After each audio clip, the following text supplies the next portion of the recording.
Uygarlığa sempati duyan protestocular Cuma günü Washington, İstanbul ve Münih'te işgalci Çin'in 5 Nisan 1990'da Doğu Türkistan'da barında protesto hakkını kullanmak isteyen Uygurlara karşı işlediği vahşi cinayetleri protesto ederek barın şehitlerini andılar.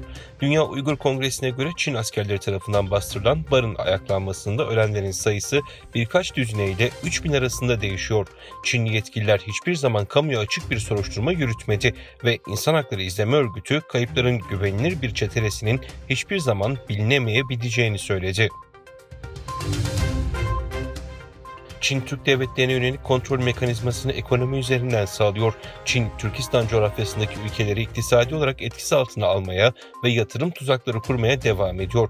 Kırgızistan Ulusal İstatistik Komitesi tarafından 9 Nisan 2024 tarihinde yapılan açıklamaya göre Çin, Kırgızistan'ın doğrudan yabancı yatırım ana kaynağı olarak Rusya'yı geride bırakarak ülke ekonomisine tek söz sahibi haline geldi.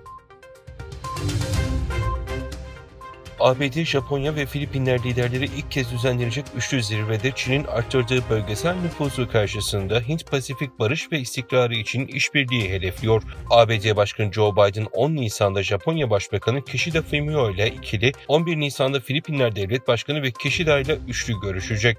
Biden'ın ev sahipliğinde Washington'da düzenlenecek zirve, ABD, Japonya ve Filipinler liderlerini bir araya getirecek ilk üçlü zirve olacak. ABD Hazine Bakanı 4 günlük Çin ziyaretini Rusya'ya desteğin sürmesi durumunda yaptırım uygulanacağı uyarısıyla tamamladı. Bakan, ABD'nin ulusal güvenlik ve ekonomik meseleler arasındaki çizgiyi net şekilde belirlemek üzere şeffaf bir yaklaşımda açık kurallar koyduğunu, bu konuda sürprizlerle karşılaşmak istemediğini belirterek Çin'den aynı şeffaflığı beklediklerini dile getirdi. Rusya Dışişleri Bakanı Sergey Lavrov'la Çinli mevkidaşı Wang Yi Pekin'de bir araya geldi. Wang yaptığı açıklamada Çin ve Rusya uluslararası ilişkilerin birkaç ülkenin tek elinde olmasına karşı çıkıyor dedi. Lavrov ise ABD'nin dayatmalarına karşı Rusya ve Çin'in Avrupa ve Asya'da güvenlik işbirliğini derinleştireceğini söyledi.